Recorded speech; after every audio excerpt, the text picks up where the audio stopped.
I didn't really mean to write this book. Like my first memoir, I didn't think I'd do it until I started doing it. I've had some extreme situations in my life, and my way of dealing with them beyond the nuts and bolts parts is to process them through art. And that's the only thing that has ever brought me any healing or peace, and the only thing that has bolstered my voice so that I can maybe be of help to first my family, and then I hope for others, even if it's just by saying, "You're not alone, I've been there too." I am nervous about putting this book out into the world. I was nervous about writing it because John Henry can't tell me that he objects to such a thing. I feel like he's probably okay with it. He loves to be the center of attention. And I also tried to be really careful about what I revealed in the nitty-gritty parts so that, you know, when he grows up and reads it, he won't die of embarrassment over a book that his mama wrote about him in the first 10 years of his life. So I addressed that in the beginning of the book. Dear John Henry, I wasn't sure how you would feel about me telling people these things about us. So I wrote every word here imagining you were reading each one over my shoulder. There were days when writing them felt like the last thing I wanted to do. But I make art from my life. I don't always get to choose the content. Some say an artist should never include her children in her work, no matter the circumstances.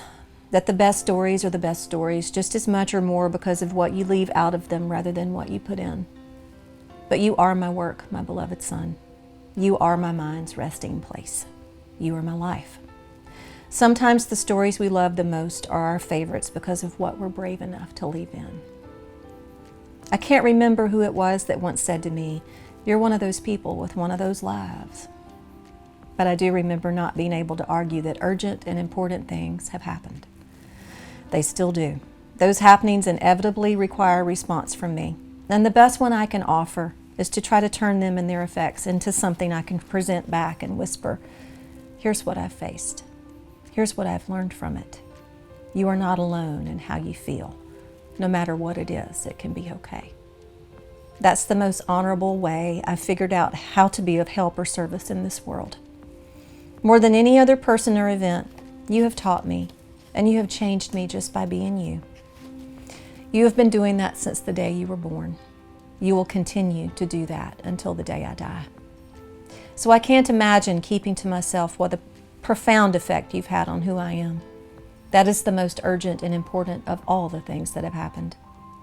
I figure you're okay with people knowing that, and understand that if I left you out of the stories I tell, I'd be leaving them mostly untold because you are, in fact, the constant co-author of my life now. My gratitude to you feels endless, but I want to thank you most of all for showing me that the best way to love a person is to let them be exactly who they are.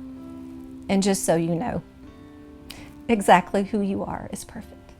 I hope you don't mind if that's something I shout from the rooftops. You know, I said that it was hard to write this some days, and it definitely was. But I'm an artist, and that was the material that was closest to me and what was on my mind every day, and that's still the case. I also knew that there are parents out there who might need to feel less alone in their journey. And, you know, when John Henry was diagnosed, I didn't know very much about autism. And what I read in books was either scary or not helpful or full of minutia and advice that just was not applicable. I wish I'd had someone to tell me that they knew how I felt. And I wish I'd had someone who'd been where I was to tell me it was going to be okay. It's going to be crazy, but it's going to be okay. That human beings, disabilities or not, are incredible. And that human beings that do have disabilities are absolute warriors. That there are countless ways that life can be wonderful, and there's room for all of them.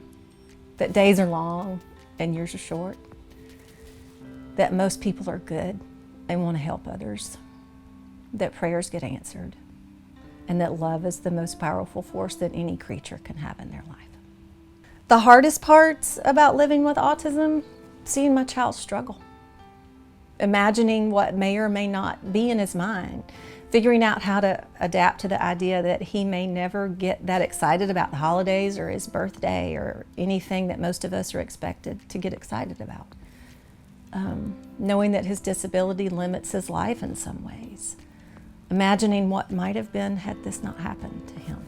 I made a lot of discoveries writing this book. I think I write to unearth things, to figure out how I feel, to find the truth of my experience and what I had discovered by the time I finished this book. And I was in a very different place with it by the time I finished it than when I started it, and I wrote it over about 4 years, was that life at that point was really okay despite autism. It wasn't perfect, but is it ever? No. With our specific circumstances to deal with, it can be tough some days, but everybody's life is tough some days. We're figuring it out as we go each day. And I don't know how it is that I love my son even more than I did the day before, but I do. And I also figured out that this is not about me. It's about him. And shifting that perspective makes everything so much easier. Now, I've said that this isn't a book about what autism is and what to do about it. This is a book about how autism feels and the highs and lows of what that is.